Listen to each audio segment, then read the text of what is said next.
Вітаю, сябры. Пачынаем наш стрым. Зараз праверым, як у нас з гукам. І паедзем.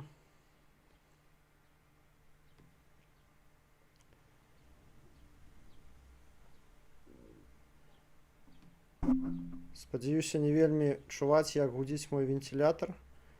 Мікрафон, здаецца, у парадку. Напішыце, калі ласка, ці добра мяне чуваць, хто ўжо падключыўся.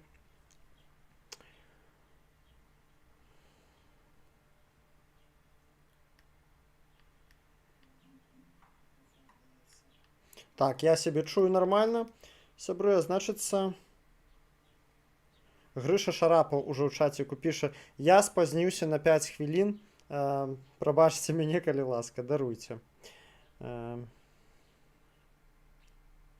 Напишу ў чат, павітаю. Так, пишут чутно добра. Налады чата. Окей. Ну што, добры вечар, сябры. Вельмі рады вас усіх бачыць тут. Усіх, хто ўжо далучыўся. Не будзем доўга рассусольваць. Паедзем адразу па нашай сённяшняй праграме. Шмат што нам трэба абмеркаваць. Я вельмі спадзяюся, што хопіць зараду маёй камеры, бо можа здарыцца тэхнічны эксцэс. Але мы будзем так, чык-чык-чык у тэмпу. Спачатку у нас будуць навіны, якія вы маглі прапусціць, альбо проста важныя навіны, па якіх мне ёсць што сказаць для вас. Пасля абавязкова абмяркуем сітуацыю ў Іране, там ёсць што абмеркаваць таксама. Ну і галоўная тэма стрыму — гэта тое, што пазакрывалі ў Мінску этнакрамы, тое, як на гэта адрэагавалі прапагандысты, і тое, што нам у сувязі з гэтым усім трэба рабіць, як рыхтавацца, што это для нас значыць. У кантэксце гэтага абавязкова пагаворым пра славянскі базар і пра тое, як рэжымныя прапагандысты, як рэжым спрабуе прапхаць наратыў, што, маўляў, славяне — гэта не Еўропа, гэта не заходні свет, супрацьпаставіць славян заходняму свету і стварае вакол гэтага цэлую міфалогію аб тым, што славяне раўно Расія. Ад гэтага меня вельмі моцна бамбіла яшчэ, калі ў турме сядзеў, назіраў гэтыя шматлікія славянскія базары па тэлебачанні ці чытаў у газетах. І зараз урэшце на гэтую тэму выкажуся. Як звычайна, дарагія сябры, калі у вас ёсць што заўважыць і пытанні, якія вы хочаце задаць, пішыце ў чаціку. Прамежку між блокамі я буду на ваши пытанні адказваць. Калі у вас ёсць мажлівасць гэты стрым папіарыць сярод сяброў, абавязкова гэта, калі ласка, зрабіце. Запусціце, у каго тэлеграм-канал, у каго інста, у каго фейсбук. Не паленіцеся гэта зрабіць, паклічце сяброў далучацца, слухаць, размаўляць, каб мы гуртаваліся з вамі разам. Ну што, Святлана Ціхановская ўзяла ўдзел у панельнай дыскусіі ў форуме па бяспецы ў амерыканскім Аспене. На гэтым форуме, Aspen Security Forum, з 2010 года збіраюцца кіраўнікі заходніх спецслужбаў, дзейсныя і былыя, міністры абароны, міністры замежных справаў, дзеячы НАТО, усялякіх аналітычных цэнтраў і вядучых сусветных медыа. Менавіта на гэтай пляцоўкі часта агучваюцца новыя падыходы Вашынгтона, ягоных саюзнікаў да ключавых міжнародных крызісаў. Ну, таму сам факт таго, што Беларусь з'явілася на пляцоўкі такога высокага ўзроўню, гэта вялікае дасягненне, якіх раней не было у нас. Я не буду стамляцца аб гэтым нагадваць. Да 2020 года, пакуль не дзейнічаў офіс Святланы Ціхановскай, мы былі не рэпрэзентаваныя на такім высокім узроўні, а зараз рэпрэзентаваныя там ужо як 6-й год. Падчас гэтага форуму Ціхановская прыняла ўдзел у панельнай дыскусіі «Дрейф. Еўропа ў перыяд перамен». І разам з ёй там удзельнічалі генеральная сакратарка Еўрапейскай службы знешніх дзеянняў Белен Мартінес Карбанель, міністр абароны і знешняга гандлю Бельгіі Тэа Франкен, міністр юстыцыі і бяспекі Нідерландаў. То бок, зноў жа, узровень. Святлана Ціхановская адзначыла, што будучыня бяспекі Еўропы непарыўна звязаная з будучыняй Беларусі і заклікала глядзець на Беларусь не толькі як на гуманітарнае пытанне, але як і на гульца ў сферы бяспекі. Цытата: «Мы павінны ўжо зараз глядзець на Беларусь па-іншаму, успрымаць Беларусь не толькі як гуманітарны выпадак, але і з пункту гледжання бяспекі. Бо пакуль Лукашенко служыць Расіі, ён гатовы прадстаўляць нашу тэрыторыю і нашу інфраструктуру для нападу на Украіну і патэнцыйна на краіны НАТО. То бок, бачыце, ейная стратэгія гэта павышаць значнасць нашай краіны для заходніх партнераў, каб матываваць іх укладацца ў дэмакратычныя перамены ў Беларусі. У прынцыпе, адзіная мажлівая эфектыўная стратэгія на дадзены момант. Класная навіна ў гарадскім пасёлку Язырышча Віцебскай вобласці, які ў 2 кіламетрах ад расійскай мяжы, абмежавалі запраўку аўтамабіляў 20 літрамі паліва. Працаўнікі АЗС патлумачылі, што ёсць указанне ва ўсіх падобных АЗС, бліжэйшых да расійскай мяжы, не запраўляць машыны да поўнага баку і не ліць паліва ў каністры, бо, відавочна, панаехалі нашыя ўсходнія браты і спустошваюць проста нашыя запраўкі. Я лічу, гэта досыць разумны ход з пункту гледжання Лукашэнкі. Каго ён гэтым абазліць? Ну, хіба што жыхароў прыгранічных раёнаў. Правільна, Пуціна ён гэтым не абазліць. А вось выклікаць гнеў беларусаў лёгка можна тым, што даць расіянам спустошыць нашыя запраўкі, і, зразумела, беларусы мала того, што пачнуць яшчэ больш расійцаў хейціць, дык яшчэ і скажуць, што это наш аддаў ўсё паліва ў Расію, а нам няма чым заправіцца. Хаця можа стацца так, што калі пачнецца нестабільныя пастаўкі паліва з Расіі у выніку дзейнасці Украіны, то можа стацца так, што ў нас ужо у прынцыпе не будзе чым заправляцца. Не тое, што для расійцаў, а і для сваіх нас. Але на дадзены момант вось Лукашенка такі разумны з палітычнага пункту гледжання ход зрабіў, каб на яго не сыпаліся шышкі за тое, што расійцаў любіць больш, чым сваё насельніцтва. Навіны гібрыднай вайны. Гэтым разам шмат цікавага адбываецца. Кіраўнік урада Венгрыі Пётр Мадзяр распавёў, што цяпер вядзецца расследаванне па сувязях былога кіраўніка МЗС Петра Сіярта з Расіяй. У сераду Сіярта абвесціў, што складвае дэпутацкі мандат, паколькі атрымаў прапанову стаць кіраўніком па знешніх сувязях у развіцці новых напрамкаў. Каго, як вы думаеце? Кітайскага аўтавытворца BYD.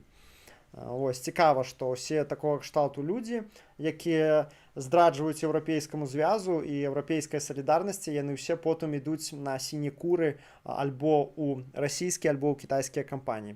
Перад выбарамі ў Венгрыі медыапраект V-Square апублікаваў дэталі размоваў паміж кіраўніком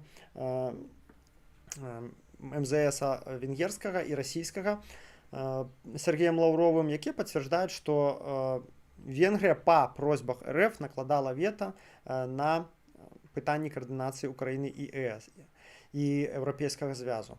Ну і прынамсі у расследаванні казалася, што Сіярта па просьбе Лаўрова дамагалася выключэння са санкцыйнага спісу Алішэра Усманова. Літва. Група высокатэхналагічных кампаній «Тектоніка», яшчэ адзін офісны будынак і будынкі станцыі хуткай дапамогі ў Вільні, у Коўна у пятніцу раніцай атрымалі электронныя лісты з паведамленнем аб закладзенай там выбухоўцы. Ну, лісты, вядома, аказаліся ілжывымі, і ў сувязі з гэтымі інцыдэнтамі паліцыя зараз збірае матэрыялы па артыкуле крымінальнага кодексу адпаведным. Аб гэтым паведаміла прадстаўніца паліцыі Віленскага павету. Паведамленне аб гэтых нібыта замінаваных памяшканнях прыйшло блізу 11 гадзін па электроннай пошце учора, 17 ліпеня. Прадстаўніца сталічнай паліцыі Ларэта Кайрэна паведаміла, што ад кампаніі «Тектоніка» патрабавалі выплаціць пэўную суму ў грошах, інакш адбудзецца выбух. Нібыта будзе ўзаваны будынак. Ну, паліцыя выехала ва ўсіх гэтых накірунках, паўсюль была праведзена эвакуацыя, вядома, ніякай выбухоўкі не знайшлі.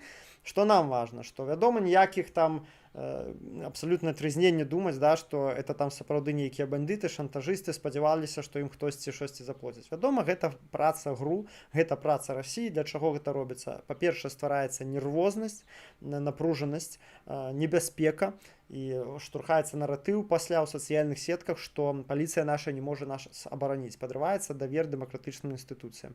Па-другое, адсочваюцца алгарытмы рэагавання і якім чынам дзяржаўныя службы дзейнічаюць у выпадку небяспеку. Гэта ўсё адсочваецца і робяцца высновы на будучыню, што да слабых месцаў у механізмах дзяржаўнага кіравання.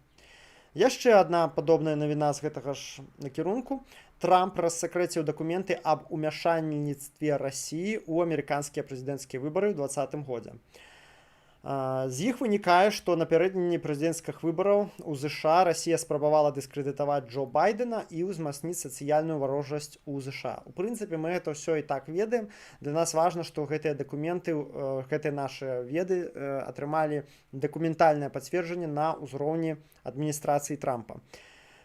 І вось з галоўных, што да галоўных дакументаў. У першым пішацца, што Расія разам з Кітаем, Іранам і Паўночнай Карэяй могуць скампраметаваць інфраструктуру выбараў у ЗША.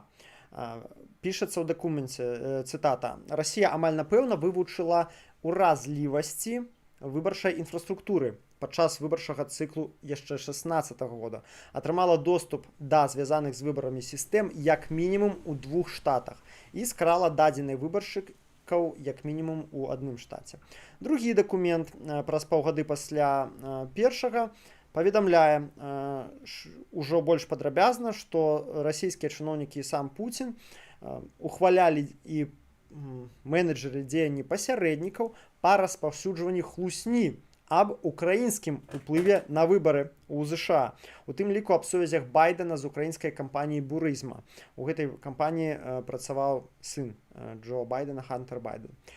У дакуменце, то бок, спрабавалі стравіць частку амерыканскага электарату, разумеецца так, абазліць гэтую частку амерыканскага электарату супраць Украіны.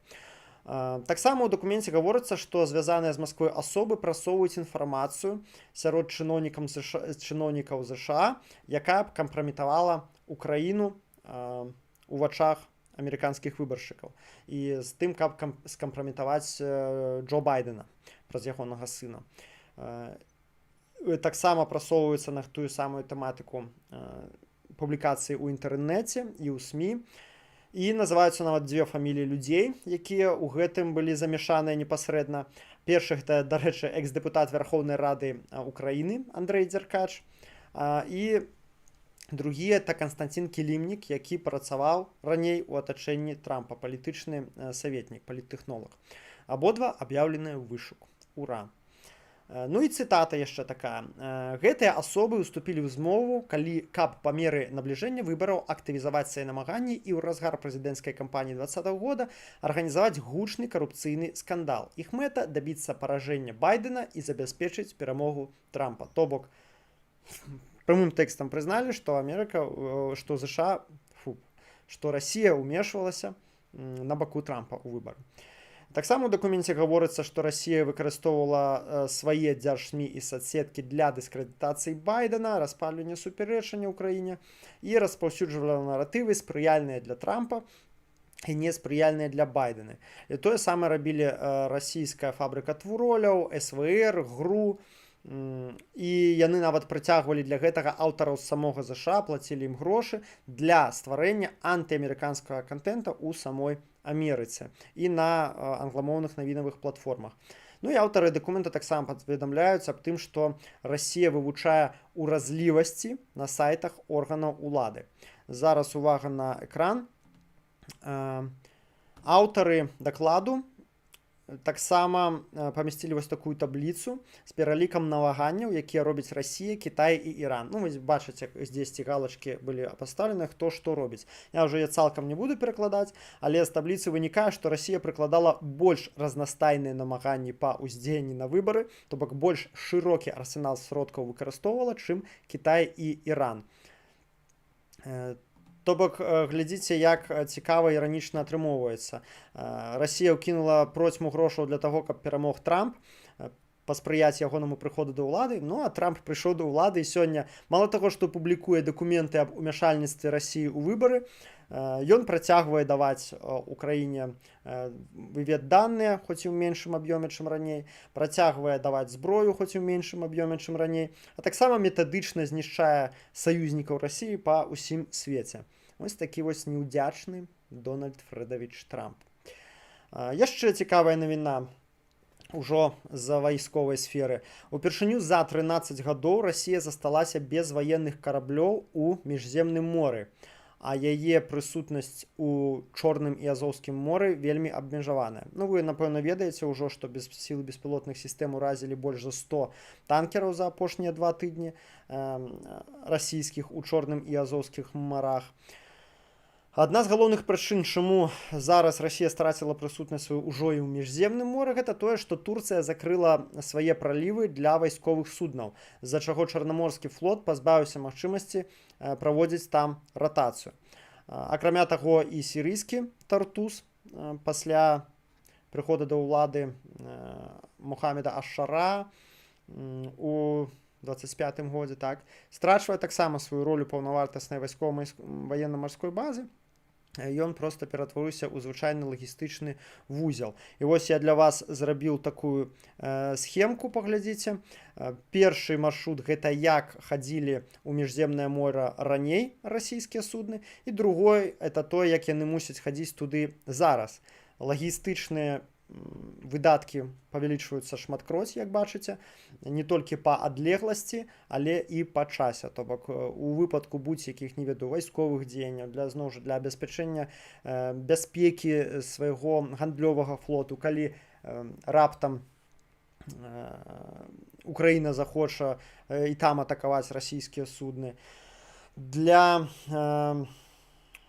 будь-якіх мэтаў назірання, зноў жа сувязі, спутнікавых всялякіх там рэтранслятораў. Гэта ж все таксама ставіцца на марскія судны і адпраўляецца ў мора. Гэта значна змяншае, зараз такая вось сітуацыя, якая на мапе, значна змяншае, канешне, мажлівасці Расіі як у сферы гандлі, так і ў сферы вайсковай, так і ў сферы сувязі, ну, не кажучы ўжо проста пра міжнародны прэстыж. Па словах аналітыка Starboard Maritime Intelligence Марка Дугласа, цяпер расійскія караблям даводзіцца выходзіць міжземнае мора з Балтыйскага мора, ну, што я вам толькі што і прадэманстраваў.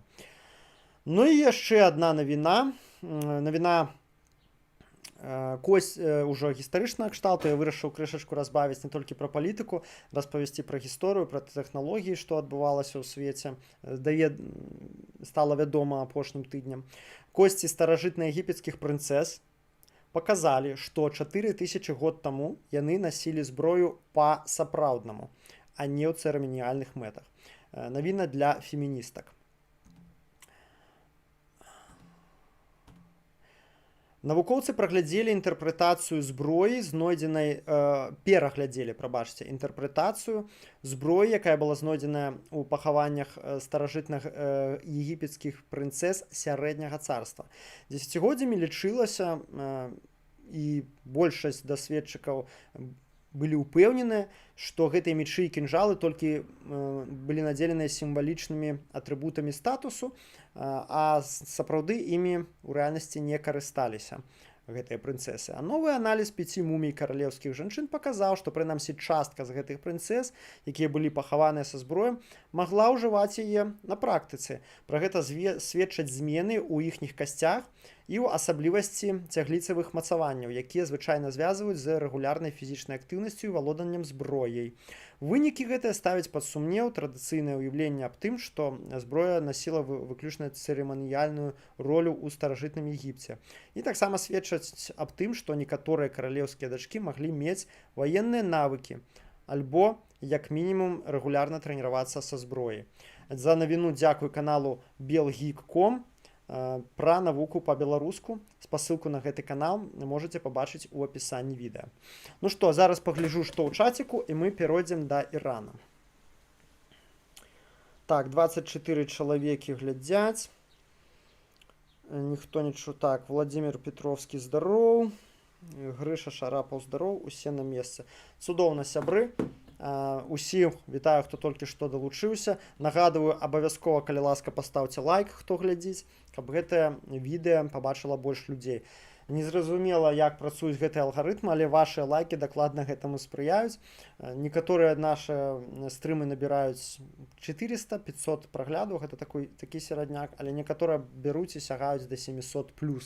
Вось. Канешне, хацелася б мець хаця б 1000 праглядаў за тыдзень. Я думаю, мы да гэтага прыйдзем у хуткім часе, а з вашай дапамогай дык дакладна. Іран. Увесь тыдзень амерыканцы наносілі удары па рэжыму аятолаў. Білі па вышках назірання, па вайсковай інфраструктуры, па падземных складах, па марской інфраструктуры і працягваюць марскую блакаду Ірана. І важна яшчэ, што на сённяшні дзень аб гэтым Центком паведамляе асобна. У рэгіёне бліжняга ўсходу знаходзіцца блізу 50 тысяч амерыканскіх вайскоўцаў. То бок гэта, в прынцыпе, колькасць дастаткова для абмежаванай наземнай аперацыі. Ну што зрабіў Іран? У адказ атакаваў саюзныя дзяржавы, Іорданію, Кувейт, Бахрэйн. І што яшчэ больш важна, ён ударыў па вайсковых базах курдскай пешмергі у іракскім Курдыстане. Гэта блізкія саюзнікі ЗША, якраз на якіх Трамп, калі верыць яму, разлічваў у плане, што яны пойдуць у наступ на Іран з наземнай аперацыяй, чаго яны тады не зрабілі. Цікава, што яны не зрабілі, а Іран першы па іх, па гэтай іракскай пешмерзе ударыў. Гэта досыць цікавы, канешне, крок. Некалькі чалавек загінула, байцоў тамтэйшых, ад дронавых атак. І, канешне, можна чакаць, мне падаецца, пры аптымістычным сцэнарыі, што яны зменяць сваё стаўленне што да атакі іранскага рэжыма. Мажліва, гэта матывуе іх уключыцца ў вайну супраць Ірана на баку ЗША. Паглядзім. Таму што, канешне, у курдаў да рэжыму аятолаў свае рахункі. Там праводзяцца сістэматычныя рэпрэсіі супраць курдскіх актывістаў, забойствы, выкраданні, ўсё тое, што так любяць аўтарытарныя рэжымы. На сённяшні дзень Іран вярнуўся за сваёй звыклай тактыкі. Пагражаюць зараз закрыць акрамя Армузскага пратокі яшчэ і Баб-эль-Мандебскую пратоку. Не самі, а праз сваіх проксі пад назвай Ансар-Алла, якія таксама вядомыя як еменскія хусіты. Увага на экран. Вось я вам паказаў на гэтым фота, дзе Армузская пратока, яна вядзе ў Персідскі праліў, а дзе Баб-эль-Мандебская пратока. Баб-эль-Мандеб гэта з арабскай мовы вароты з крухі. Вось, праз Баб-эль-Мандебскую пратоку праходзіць не так шмат, як праз Армузскую, 10% сусветнага гандлю і каля 5% гандлю нафтай. Праз Армузскую пратоку, нагадаю, ідзе 20% гандлю нафтай. То бок, калі яны яе перакруюць, гэта будзе не смяротна, але зноў жа падвысіць на некаторы адсотак кошт усяго марскога гандлю, бо зараз у тую ж Еўропу з Індыйскага акіяну прыйдзецца грузы слаць праз поўдзень Афрыкі аплываць, то бок гэта павялічыць кошт літаральна ўсяго. Усіх дабротаў матэрыяльных, там паліва, самі разумееце, я думаю, не трэба тлумачыць, гэта транспартныя выдаткі. То бок прытрымліваецца іранскі рэжым той жа самай тактыкі, што і раней. Яны цудоўна разумеюць, што не могуць перамагчы ЗША ў вайсковым супрацьстаянні, таму робяць што? Яны павышаюць кошт канфлікта для ўсяго света, для сусветнай эканомікі і найперш для амерыканскага бізнеса, для таго, каб яны падумалі, што гэтых вар'ятаў чапаць сабе даражэй, давайце няхай яны там робяць што хочуць атамную праграму, хочуць забіваюць 52 тысячы чалавек за 3 дні. Не будзем іх чапаць, таму што ў нас у Германіі ці ў нас там ва Флорыдзе здаражаюць шкарпэткі на 15%. Это так вобразна кажучы. Альбо здаражае аўтамабільнае паліва. Таму не будзем чапаць іранскі рэжым і не будзем з імі ваяваць. На гэта ідзе разлік, і ведаеце, у некаторай ступені гэты разлік у іранскага рэжыму слушны, ён час ад часу спрацоўвае. Паглядзім, ці хопіць волі у сусветных лідараў дабіць гэты рэжым, давесці гэтую справу да канца. Пакуль ўсё ідзе гэтаксама, як я прагназаваў, што да Ірана ў папярэдніх стрымах. Я казаў, што гэта не будзе гэта мірнае пагадненне трывалым, што ўсё роўна гэтая сітуацыя будзе вырашацца ў вайсковым ключы. Пытанне толькі, насколькі інтэнсіўны будзе гэты канфлікт. Вось пакуль што ідзе такія бамбардзіроўкі сярэдняй інтэнсіўнасці там. Зараз, канешне, галоўная інтрыга, ці вызначыцца ЗША на наземную аперацыю, як павядзе сябе таксама Ізраіль. Чаму задаемся гэтым пытаннем? Таму што ЗША пачалі метадычна выносіць грамадзянскую інфраструктуру, падкрэслю, на поўдні Ірана. Гэта масты, гэта электрастанцыі. І вось паглядзіце на гэтае фота. на гэтую схемку з аднаго з экспертных тэлеграм-каналаў, якія ведуць іранец, які жыве ва ўкраіне. Вось гэта горад Бендер-Аббас. Можна бачыць, што падрэзаныя пад'езды да яго, то бок былі па транспартнай інфраструктуры нанесеныя ўдары, гэта чырвоныя крыжыкі. І робіцца такая здагадка, што, мажліва, рыхтуецца кароткачасовая вайсковая аперацыя ЗША на поўдні Ірана з тым, каб вызваліць некалькі гарадоў сілаў рэжыму, а астатнія даць ужо ў рукі саміх іранцаў, узброіць іх, каб няхай лепей там адбываецца грамадзянская вайна, так, між самімі іранцамі з падтрымкай ЗША, вядома, боку паўстанцаў, чым амерыканскія салдаты будуць гінуць у гэтай вайне. Альбо, як варыянт, яны ствараюць бачнасць падрыхтоўкі да наземнай аперацыі з тым, каб напужаць рэжым аятолаў і схіліць іх да дамовы на умовах ЗША. Паглядзім. Я асабіста не веру, што этих іранцаў атрымаецца гэтым вельмі моцна напужаць. Калі і напужаюць, што ненадоўга яны прымуць твае умовы, а праз месяц зноўку іх парушаць, што яны ўжо рабілі неаднаразова. Яшчэ адна навіна, якая сведчыць выразна аб тым, што пакуль што вайсковыя дзеянні будуць пашырацца як мінімум у паветры з боку ЗША. Адміністрацыя Трампа паведаміла Ізраілю, што накіроўвае ў Ізраіль дзесяткі самалётаў-запраўшчыкаў для пашырэння наземнай аперацыі. Ужо зараз там блізу 30 вайсковых самалётаў-запраўшчыкаў і будуць яшчэ некалькі дзесяткаў. Тым часам Fox News напісалі пра тое, што з Ірана злілі канфідэнцыйную справаздачу аб настроях у краіне. У засекрэчаным дакуменце пад назвай «Чаго хоча Іран» гаворыцца, што толькі 9% апытаных падтрымліваюць захаванне статус-кво палітычнага, у той час як 53% выступаюць за фундаментальныя ці структурныя рэформы, а 19% іранаў за поўны дэмантаж сістэмы. Вы, вядома, разумееце, што гэта дадзены апытанак у аўтарытарнай дзяржаве, і калі там ужо такія высокія лічбы, значыцца, у рэальнасці колькасць незадаволеных яшчэ большая. Такім чынам, нават па афіцыйных даных выходзіць, што 3/4 апытаных падтрымліваюць змены ў Іране. Аб гэтым 13 ліпеня паведаміла першапачаткова выданне Iran Wire. Складзены дакумент быў Алі Рабі, гэта сацыяльны саветнік прэзідэнта Масуда Пезашкіяна і былы ўрадавы спікер. Вось, апытанне само было праведзенае ў траўні 26 года. Ну, акрамя таго, там такія лічбы, што большасць іранцаў адчуваюць негатыўныя эмоцыі. Каля 64% рэспандэнтаў паведамілі пра пастаянны гнеў, 48% пра смутак ці дэпрэсію і каля 45% пра пастаянны страх ці трывогу. Ну, прабачце, гэта не дзіва, калі ў тваёй краіне забіваюць свае ж урадоўцы 52 000 чалавек. Вось.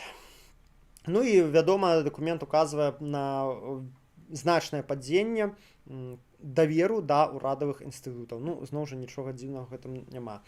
Эксперт Міад Малікі, старшы саветнік фонда абароны дэмакраты, ён вельмі часта каментуе усялякія навіны што да Ірана. Ён гаворыць, што далейшыя пратэсты ў такой сітуацыі робяцца непазбежнымі. Ды, ў прынцыпе, як вы маглі бачыць з маіх стрымаў, яны не спыняліся, то пратэсты школьнікаў, то лакальныя нейкія выступленні на пахаваннях, да прыкладу, так, проста што Маід Малікі гаворыць пра мажлівасць ужо маштабных пратэстаў. Такім чынам, цытую я яго, незадаволенасць пераўтворыцца ў адноўленыя пратэсты. Пытанне не ў тым, ці адбудзецца гэта, а ў тым, калі гэта будзе і ці будзе хто-небудзь гатовы падтрымаць іранскі народ, калі гэта здзейсніцца. Ну што, сябры, па навінах у мяне ўсё. Па гэтым навінным блоку зараз хвілінка рэкламы, і мы з вамі пераходзім да этнацыду, супраціву, славянскага базару і наратываў прапаганды.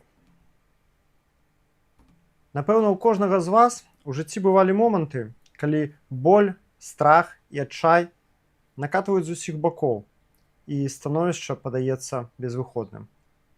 Быў такі перыяд у жыцці і ў мяне, і нават не адзін.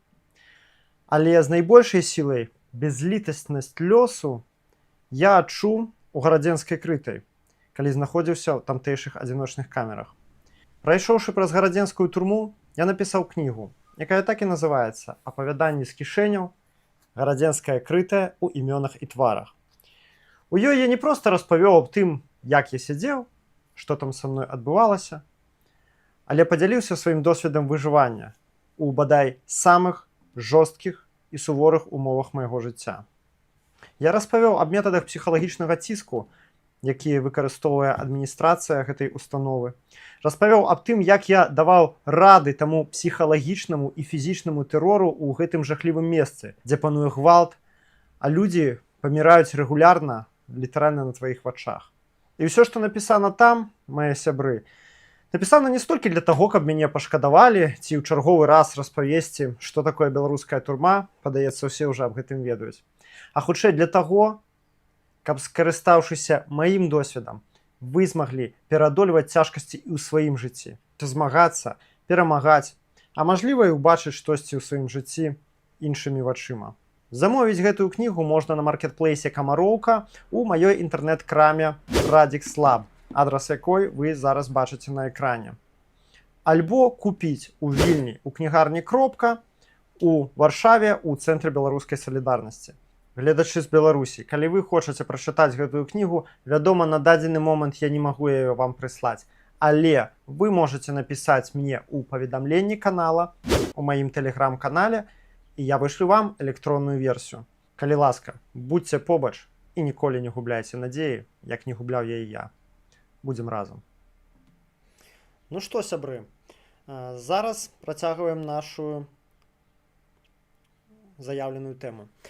Мінулы тыдзень прынёс нам досыць дрэнныя навіны што да справы беларушчыны. Нейкі перасвет у мяне адбываецца. Так, можа лепей. Што да справаў... Бачыце, вот так. Беларушчыны і дзяржаўных рэпрэсій супраць беларускай культуры. Спачатку былі закрытыя две беларускія этнакрамы, пасля чаго прапагандысты Гігін, Азаронак выказаліся на гэты конт у сваёй манеры, максімальна выразна, чакаюць адлігу, пытаюцца, калі ж ужо скончацца рэпрэсіі, будзе вам па галаве адліга, будзем чысціць да канца. Былі іхнія словы. Будзем чысціць, будзем вынішчаць, ніякай адлігі вы не дачакаецеся. Акрамя гэтага яшчэ і забаранілі Грунвальдскі фест, ну а да гэтага, як вы памятаеце, пазакрывалі мноства беларускіх выдавецтваў, якія выдавалі кнігі на беларускай мове, недзяржаўных. Значыць, іхнія выказванні, гэта Гігіна, Азаронка, мы, вядома, разбіраць не будзем, хаця б з прычыны таго, што самі яны нічога чысціць, нікога вычышчаць і вынішчаць не могуць. У прынцыпу, яны не з'яўляюцца суб'ектамі. Гэта звычайныя сабакі, якія робяць тое, што ім было прыказана. Парафразуючы аднаго пісьменніка, што агульнага між Рыгорам Азаронкам і нямецкай аўчаркай. І адно і другое абвучанае брахаць у строга акрэслены сектар прасторы. Многае з таго, што яны кажуць, трэба гэта нам таксама разумець, яны кажуць толькі дзеля таго, каб нас пазлаваць, прымусіць адчуць бессільны гнеў, што вось нас трушчаць, нас ламаюць, а мы нічога не можам зрабіць. Асабліва гэта датычна беларусаў міграцыі, якія назіраюць за ўсей гэтай дзічю і толькі ад бессілля могуць упасці ў роспач. Для чаго гэта і гаворыцца імі ў такой жорсткай знарок правакацыйнай форме. Таму старайцеся, сябры, не вельмі трыгерыцца, не давайце ім таго, чаго яны хочуць, старайцеся захоўваць раўнавагу, тым больш у нас ёсць усе нагоды для таго, каб яе захоўваць. Чаму закрылі гэтыя крамы? Увогуле, я вам скажу шчыра, дзіўна, што гэта не было зроблена раней, што гэтыя крамы пратрымаліся столькі год. Тое ж самае датычна і Грунвальдскага феста. Абсалютна відавочна, што першым чынам вынішчаюць палітычныя сферы, то есть все палітычныя арганізацыі, інстытуцыі, якія могуць кагосьці арганізаваць людзей для будь-якога калектыўнага дзеяння. Але паколькі гэтае поле ўжо зачышчанае, а сістэма ў халастую працаваць не можа, яны ўзяліся за культуру. І рэч у тым, не толькі ў тым, што сістэма не можа працаваць у халастую, але і ў тым, што у нашым выпадку, у беларускім, культурніцкі наратыў, беларускі нацыянальны, ён мае выразную палітычную афарбоўку. І паколькі ідзе мэтанакіраванае паляванне на ўсё беларускае і пры гэтым не дзяржаўнае, гэта гаворыць аб тым, што яны лічаць пагрозай всю недзяржаўную беларускасць, таму што яна мае выразнае еўрапейскае культурнае ментальнае адценне. І яны лічаць абсалютна справядліва. Давайте не будзем хаваць вочы і рабіць выгляд, што яны цалкам не маюць рацыі. Для сябе яны маюць рацыю. Вядома, вышыванкі, вядома, спевы на беларускай мове, зварот да нашай традыцыйнай культуры, зварот да традыцыйных каштоўнасцяў. Куды ни плюнь, у гэтае ментальнае дыскурсіўнае поле, там заўсёды ты пабачыш культурныя артефакты і каштоўнасці варожыя лукашызму, варожыя рускаму міру. Таму абсалютна слушна з палітычнага пункту гледжання яны робяць, што зачыхляюць беларушчыну. І дзіўна, яшчэ раз паўтаруся, што яны зрабілі гэта толькі зараз. Што датычна адлігі, мне вельмі спадабалася, што Гігін гэта сказаў менавіта ў такой форме, таму што збываюцца мае прагнозы. Тое, што я і казаў неаднаразова на стрымах, што адлігі як такой пры Лукашэнку ўжо не будзе, таму што ён адчуў экзістэнцыяльны страх ад любых палітычных свабодаў. Што нават ва ўмовах, калі яму падавалася, што ўсё зачышчана ў 2020 годзе і ўсе мажлівыя незадаволеныя загнаны ў вузенькі загончык, ён зразумеў, што варта толькі на 1 секунду адвесці вочы, і гэты загончык будзе разбураны, і тыя, хто мусіў там пасвіцца, разбягуцца ў розныя бакі, адбудзецца бунт, рэвалюцыя, што нясе пагрозу ягонаму уласнаму свабодзе ягонай і ягонаму жыццю. І таму, вядома, ніякай адлігі пры ім не будзе. Пры гэтым гэта не адмяняе таго, што тактыкі рэпрэсій, рыторыка дзяржавы могуць спарадычна змяняцца. Могуць адбывацца спарадычнае паслабленне. Як прыкладу, недавно была навіна на нашай ніве, што перасталі сажаць на суткі за экстрэмісцкія падпіскі пры перасячэнні мяжы. Даходзяць навіны, што нібыта губазаўцы меней сталі катаваць. Ёсць інфармацыя, што стала значна меней пакаяльных відэа, прынамсі з экстрэмістамі. Вось. Вядома, я не думаю, што гэта іхняя ўласная ініцыятыва, думаю, дзесьці ім даюць такую каманду. То бок, і мы будзем назіраць гэта надалей. Пытаюцца, ці будзе адліга? Не, адлігі не будзе, але будуць узаемасупярэчлівыя сігналы. Будуць у адзін і той жа час адбывацца ў нейкім месцы паслаблення, а ў іншым месцы будуць закручваць гайкі, каб вы ні ў коім выпадку не расслабляліся, ні ў коім выпадку не паверылі, што зараз можна ўздыхнуць свабодна.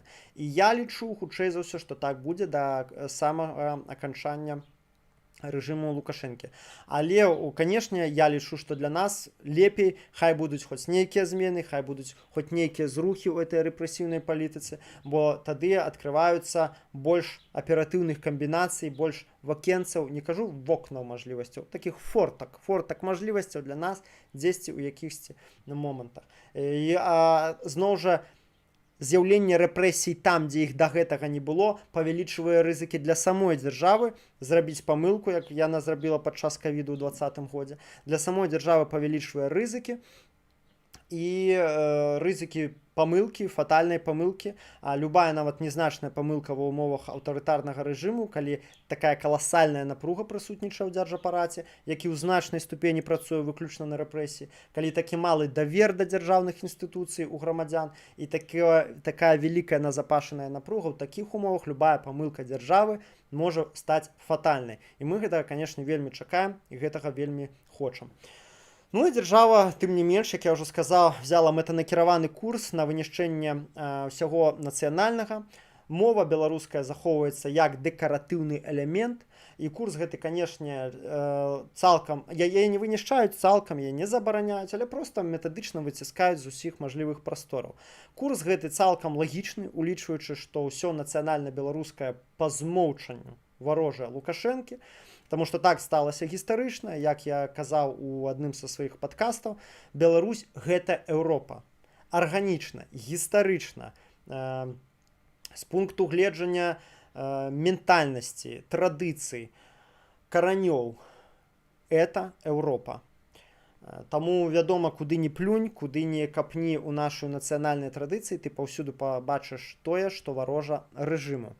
Ну і плюс, канешне, сантыменты самога Лукашэнкі. Гэта плоць ад плоці Савецкага Саюза, і вы бачылі і чулі ягоныя шматлікія выразы, што на беларускай мове нічога нармальнага не можна выказаць, што вось паны палякі, это ўсё просто паны палякі, там мы там перамаглі еўрапейцаў у другую сусветную вайну, што расейцы гэта наши старэйшыя браты, пра вот этот трыадзіны расійскі народ. Увесь набор вот этой савковай міфалогіі, якая гадамі ўпіхалася ў галовы савецкіх грамадзян, ён это ўсё пранёс з сабой, вынес адтуль, і ўжо 30 з чымсьці год пасля развалу саўка ён это працягвае несці ў сваёй галаве. Нічога яго не змянілася, я не думаю, што зменіцца. Ну вось, для яго все беларускае, беларускія нацыяналісты это фашысты, такія сякія дрэнныя, все тое, што мы вкладалі на уроках палітінфармацыі ў партыйных школах, все гэта з ім засталося. Таму, вядома, паляванне і знішчэнне ўсяго беларуска будзе працягвацца. Хаця, паўтаруся, нязначнае адступленне ад гэтага курса мажлівае. Але, вядома, яны разумеюць, што не можна вынішчыць усё і нічога не пакінуць. Яны мусяць і спрабуюць неяк замяняць вось это вот вычышчанае нацыянальнае чымсьці сваім. Але праблема у тым, што самадастатковай расійскамоўнай культуры лукашызм так і не стварыў за 35 год. Няма вось гэта вот такое, што вось мы нашае і не расійскае, але пры гэтым і не нацыяналістычна-змагарская. Вось такое вот наша чырвона-зялёная самадастатковая культура, дыскурс, не ведаю, ментальнасць не сфарміравалася гэтага. Это, ну, разумееце, такі они і спрабавалі дзесьці ідэалогію склепаць і самадастатковую культуру беларускую, рэальна беларускую, варожую нацыянальнай. Ну, разумееце, аб чым я так, то бок у апазіцыю чырвона-белай Беларусі стварыць чырвона-зялёную Беларусь. Не Россию, так, потому что яны тоже ж там перыядычна квакаюць і пра незалежнасць, і пра тое, што вось мы как бы рускія, но вот, ну нет, не совсем рускія, так. Яны спрабавалі вот этого Франкенштейна стварыць, да, там на глебе панадзёргаўшы адусюль нейкіх ідэалагем, сплавіць іх і стварыць сваю самадастатковую чырвона-зялёную ідэалогію і нават культуру. Нічога не атрымалася. 0, без палачкі. І таму, вядома, гэтае замяшчэнне намест вынішчанага прыходзіць не унікальная чырвона-зялёная беларуская рэжымная культура, а прыходзіць рускі мір.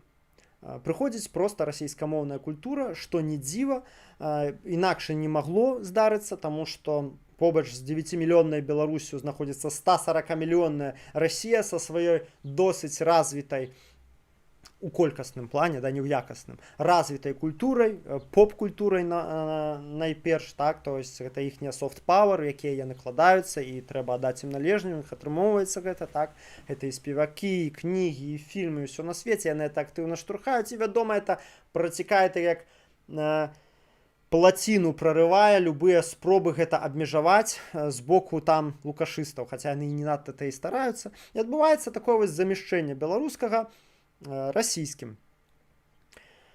То бок гэта зноў жа непазбежны працэс, калі мы адмаўляемся, калі дакладней яны рэжымныя дзеячы адмаўляюцца ад сваёй мовы, ад свайго нацыянальнага, не адбываецца ніякага замяшчэння іншым чырвонай-зялёнай Беларусю, а адбываецца замяшчэнне проста расійскай культурай рускім мірам. І добры прыклад гэтага гэта якраз такі славянскі базар, пра які я крышачку асобна пагаманю, і вось які я таксама вынес на самнейл адмыслова. Гэты фестываль, ён пачынаўся яшчэ за савецкім часам, як фестываль польскай, увага, польскай песні. І да 2014 года ён сапраўды быў больш-менш падобны на нейкі агульнаславянскі фестываль, куды рэальна прыязджалі розныя спевакі з розных славянскіх краінаў.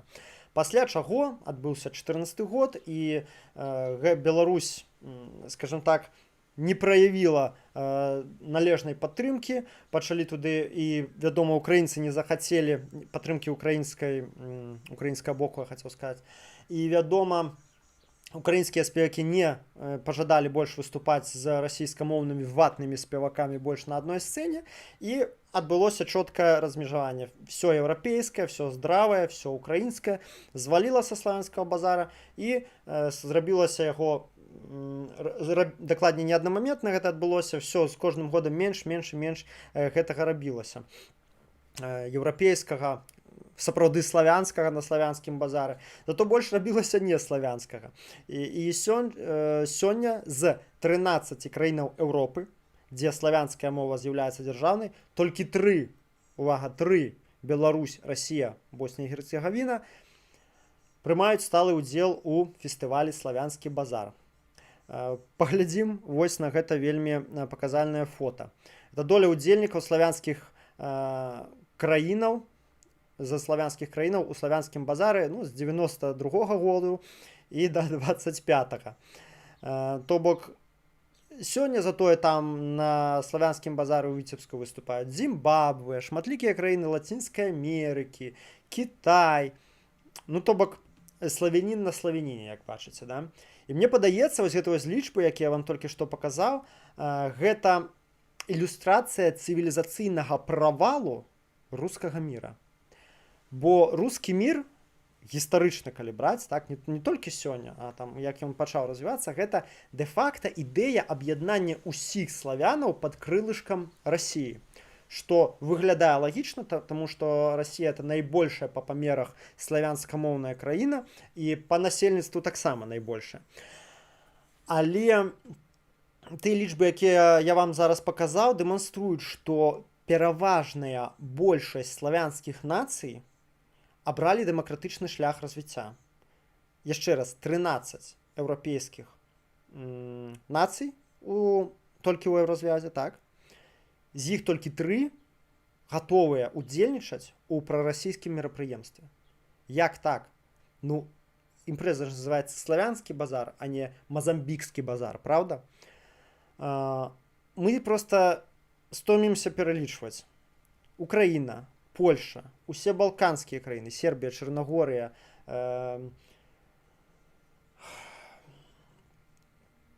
Харватыя, Славенія, Чэхія, Славакія, Балгарыя, усе славяне сышлі ў Еўропу, разумееце? А прапагандысты, лукаботы, сам Лукашенко, ось у савецкай Беларусі, СБшкі, да, вельмі любяць тыпу палітолагі праўладныя штурхаць этот тезіс, што славяне раўно Расія, супрацьстаўляюць славян Еўропе. Хаця з сама мала 15 славянскіх нацый толькі дзве яшчэ не далучыліся да Еўропы. Гэта Расія і Беларусь. З Расіяй ўсё зразумела, яны цывілізацыйна не ў Еўропе, так? Толькі там склалася так гістарычна, што верхушка была еўрапеізавана. Гістарычна яны больш цягацеюць да залатой арды, да азіяцкага тыпу кіравання, азіяцкай ментальнасці. Засталася толькі адна Беларусь. А Беларусь тут выходзіць, мы вот этим славянскім базарам спрабуем прэтэндаваць на тое, што мы аб'ядноўваем усіх славян вакол сябе, але ў рэальнасці беларускі рэжым, ён у славянскім свеце, калі можна казаць пра такі свет, ён ізгой у славянскім свеце, таму што усе славяне сышлі ўжо ў Еўропу, разумееце, мы засталіся адшчапенцамі, як любіць кое-хто гаварыць, сярод славян, і Лукашенко спрабуе штосьці там пырхаць, квакаць аб тым, што гэта яны неправільныя славяне, понимаете? А мы 2 нацыі з 13, мы, значыцца, правільныя. І давайте паглядзім, што на славянскім базары у старажытным беларускім горадзе Віцебску, заснаваны ў 1021 годзе, засталося беларускага. Пачытаем давайте праграму фестываля. Пацярпіце крышачку, мажліва, это не так цікава будзе, але ілюстратыўна нам важна гэта бачыць. В 10:30 Центральный спортивный комплекс примет молодежную платформу «Формула будущего» в ходе Дней молодежи. В Белорусском театре «Лялька» в 11:00 Ивановский театр кукол, Ивановский, да, Россия, представит моноспектакль по известной русской народной сказке «Гуси-лебеди». В 17:00 Питерский театр марионеток «Подо львом», Питерский театр, так, покажет новое прочтение музыкального спектакля «Щелкунчик» на музыку Петра Ильича Чайковского. А в 19:00 еще один театр из Санкт-Петербурга, у Нарвских ворот, спектакль «Антиутопию. Фабрика слов». Ну, з антиутопіях это, доречно вельмі вышло. На Пушкинской площади с 12:00 зноў жа блямба Пушкинская площадь у Витебску, да? Причем тут Пушкин да Витебску. Пройдет джазовый фестиваль в рамках Дней союзного государства. В художественном музее Витебска презентует выставочный проект «В поисках радости». Основу выставки составляют произведения народного художника СССР и Российской Федерации, президента Российской Академии художеств Зураба Церетели. В Доме кино с 12:00 завершающий день фестиваля социального кино «Общее житие». Он будет посвящен исторической памяти и осмыслению событий Великой Отечественной войны. Зрителей ждет показ документального фильма «Цена освобождения». В 13:00 в Свято-Успенском кафедральном соборе начнется второй день 7-го праздника хоровой музыки «Славянский благовест». В концертном зале Витебск в 14:00 в рамках Дней союзного государства состоится грандиозная премьера цирковое представление «Цирколетто». В 16:00 в круглом зале КЗ Витебск пройдет особенный модный показ «Рука в руке» от Витебского театра моды «Костюмер». Потерпите, крышечку засталося. В 17:00 музей-усадьбе Здравнева презентует выставочный проект победителей российско-белорусского конкурса «Репин Фест». В Витебской областной филармонии в 17:00 начнется сольный концерт известного российского певца и актера Александра Олешко. На площади Тысячелетия в это время развернется республиканская акция МВД за безопасность вместе. Бачите, на вот тут менто здолели втиснуть. В летнем амфитеатре в 18:00 пройдет Кубок юмора. И вось. Национальный академический драматический театр имени Якуба Колоса в 18:00 порадует публику спектаклем «Шаленый день. Ці жаніцьба Фигаро». Ну, в 20:00 на площади Победы всех ждут на гала-концерте закрытия Дней молодежи. То бок, з усього, што я пералічыў, цэлы дзень імпрэзаў, толькі адзіная імпрэза па-беларуску. Усё астатняе Победа, деды воевали, Благовест, РПЦ, Господу за Путина помолимся, подвиг дедов живет в веках, Пушкин, Чайковский, Репин. Один российский свет. Какой это славянский базар? А где, если вы славяне, як минимум 15 славянских наций у нас на континенте. Где болгарское что-нибудь? Где что-нибудь польское, чешское, славянское, не ведаю, лужицких сорбов. Нема. Россия, Россия, Россия. Вось тое ілюстрацыя да таго, што я казаў перад гэтым. Гэта проста замяшчэнне нацыянальнага беларускага, ды ўвогуле славянскага расейшчынай, таму што ўсе славяне, паўтаруся, сышлі ў Еўропу. Ну тут, канешне, это тлумачыцца не толькі ідэйнымі прычынамі, але і тым, што, як гаворы прымаўка, хто дзяўчыны плоціць, то яе і танчыць. Значыцца, гэты весь фестываль, ён фінансуецца з бюджэта... Напэўна, у кожнага з вас уже з бюджэта саюзнай дзяржавы, так званай, і дзяржаўнымі прапагандыстамі. Вось, глядзіце відэа, так, з якога вынікае. Это мусіло быць відэа, чамусь оно у меня не прайграецца, як відэа. Неважно. Ось скриншотик, так, з сайта фестываля. Там я хацеў паказаць, фактычна фінансуюць адны дзяржаўныя прадпрыемствы гэты фестываль. Што гэта значыць? Што на гэтыя прадпрыемствы прыходзіць разнарядка адсцігнуць пэўную частку грошаў ці прадаставіць нейкую там свае мажлівасці матэрыяльныя, інфраструктурныя для таго, каб правесці гэты фестываль. Там і Марка, і Нёманскі завод, і, па-мойму, Гродна Азот, і Нафта, і Белтелеком, і Белгострах, і ўсё такое. То бок, Уявіце сабе, якія грошы ўкідаюцца ў тое, каб выцягнуць, рэанімаваць гістарычна вырашаны канструкт рускага міру. З нашых з вамі кішэняў аплочваецца вось гэтая безглуздая спроба супрацьпаставіць славян заходняму свету. То бок добра б, калі б яны працягвалі далей этот свой трупак рускага свету, панрусізма рэанімаваць. Ну, за свае грошы. Яны робяць гэта за грошы беларусаў. Што нам з гэтым усім рабіць? Вось недавно базу выдаў Мікола Статкевіч на сваім тэлеграм-канале аб тым, што нам трэба здзейсняць для таго, каб на грамадзянскім узроўні супрацьстаяць гэтаму вычышчэнню беларушчыны. Я пералічу тое, што сказал ён, і дадам яшчэ важнае ад сябе. Тут важна, па-першае, зразумець, колькі б не напружвалася дзяржава, колькі б яны не ўкладаліся ў рэпрэсіі супраць беларушчыны, нам самае галоўнае, сябры, усім, вы зараз паслухайце мяне ўважліва, захаваць беларускую ідэнтычнасць да таго моманту, як улада апынецца ў руках нацыянальных сілаў. Пасля чаго, калі ўжо дзяржаўны апарат будзе ў нашых руках, справа пойдзе нашмат лягчэй. Ужо у нас будуць сехтыя дзяржаўныя інстытуцыі для того, каб прасоўваць это на дзяржаўным узроўні. Але мы мусім і мы можам гэта зрабіць, дажыць да гэтага моманту, дачакаць, узмацняючы, ствараючы, паўтараючы беларушчыну кожны дзень нашага жыцця. Яна мусіць вайсці ў наш побыт, у нашыя штодзённыя культурныя жыццёвыя звычкі.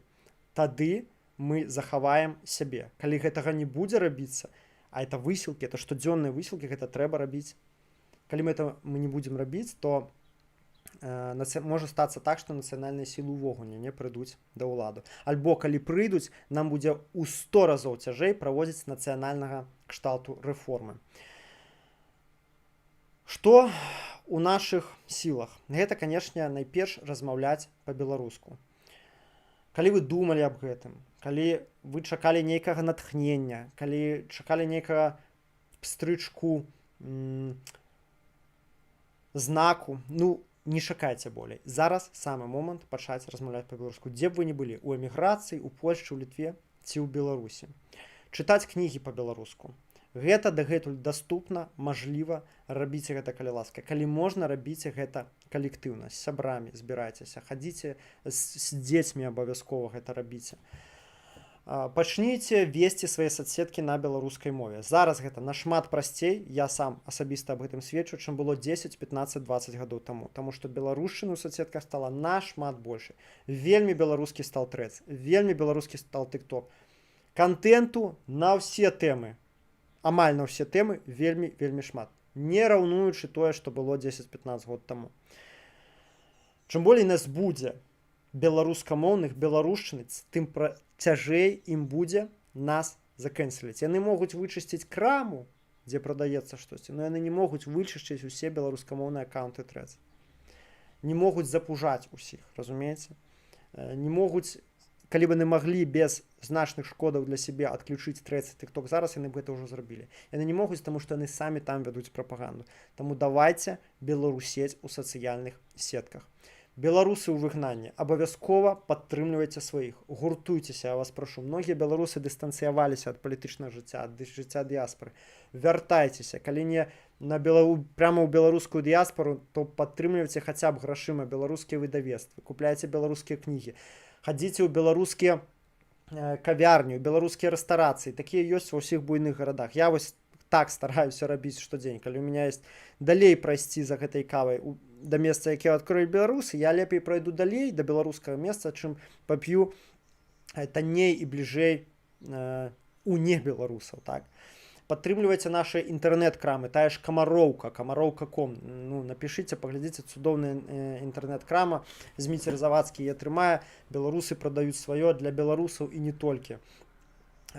Калі ёсць мажлівасць, аддавайце дзяцей у беларускамоўныя школы. Так, гэта на сёння што ў эміграцыі, што ў Беларусі звязана з цяжкасцямі, з праблемамі. Але калі мы гэта не будзем рабіць, ну, хай вас не бянтэжыць тое, што вельмі мала такіх дзяцей беларускамоўных бацькоў, беларускамоўных сем'яў, заўсёды все перамены робяцца меншасцю, застрэльваюцца меншасцю, так.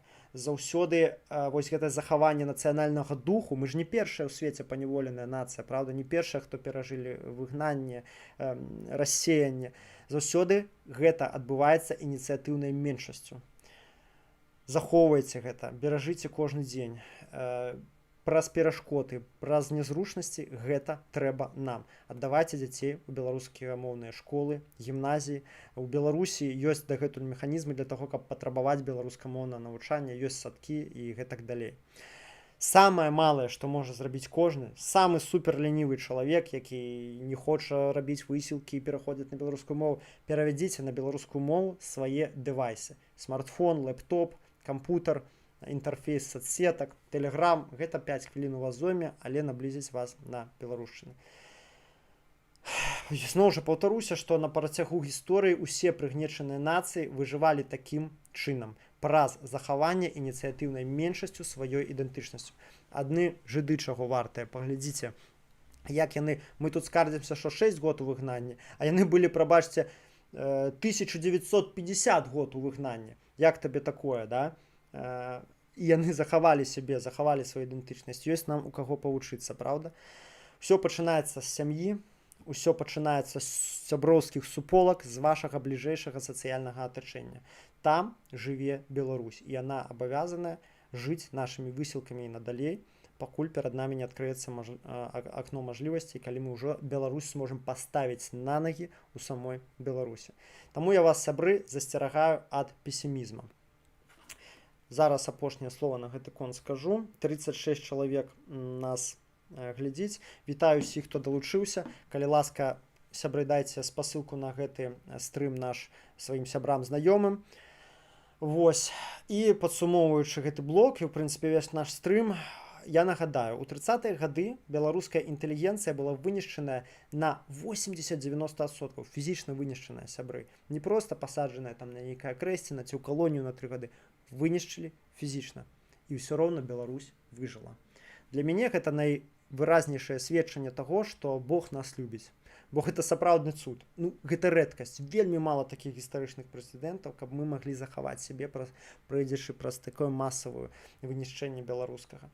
І таму зараз у нас ёсць усе нагоды для аптымізму. Я ўжо пералічыў, гэта і соцсеткі беларускія, тое, што беларушчына трымаецца, не гледзячы ні на што. Шмат дзе яна прарастае, там у адным месцы секлі, яна як гідра, ў іншым месцы прарасла, і так будзе надалей. І трэба, каб гэтага было болей. Для гэтага трэба нашы з вамі штодзённыя высілкі. Сёння, сябры, у нас мусіць быць гатоўнасць нумар 1.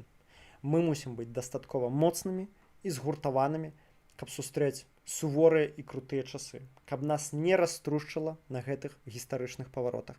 Я веру і ўпэўнены, што ў нас гэта атрымаецца. Галоўнае вось тое, што я хацеў сказаць. Сябры, я вас вельмі прашу, калі ў вас ёсць такая мажлівасць, падтрымайце таксама і маю працу, каб гэтыя словы, якія пачулі вы, пачула больш людзей. Хто можа, рабіцеся патронам. Вось у версе вы бачыце мой патреон. Падпісвайцеся, рабіце падпіску. Хто хоча 5, 10, 15, 20 долараў на еўра на месяц. Любую суму там усталёўвайце, якая вам зручна. Можаце зрабіць разавы данат, паглядзіце ў апісанні. Ёсць усе рэквізіты. Вы мне гэтым вельмі дапаможаце. Данацеры з Беларусі, з Расіі таксама ёсць у мяне, і там гледачы могуць данаціць криптой. Таксама там ёсць усе гаманцы.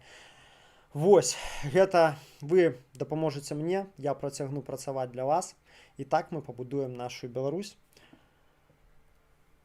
з якой мы былі хтось выгнаны, а хтось застаўся там без права свабодна выказвацца. Алесь 4652 піша: прывітанне, Мікола, прывітанне. Падруліў ты пад канец стрыма, ну, лепш позна, чым ніколі, паглядзіш пасля ў запісу. Сябры, я зноў жа паўтаруся, што тыя, хто не можа зрабіць данат, па нейкай прычыне вы можаце проста паставіць лайк, падзяліцца спасылкай, падпісацца на мае соцсеткі, якія вы пабачыце ў апісанні гэтага відэа. І вялізна дзякую вам усім, хто сёння наведаў гэты стрым, усім, хто слухаў, усім, чые сэрца б'ецца з Беларусю ва ўнісон. хто гатовы жыць і дзейнічаць надалей для нашай лепшай будучыні, для таго, каб наша Беларусь заняла пачэснае ганаровае месца, якое яна цалкам заслужыла у справядлівым, глобальным, лепшым свеце. Што, сябры, на гэтым будзем сканчаць. Абдымаю вас усіх. Яшчэ раз дзякуй за тое, што падышлі. Мы абавязкова пераможам. Ніколі не губляйце надзеі. Усё будзе добра. Жыве Беларусь!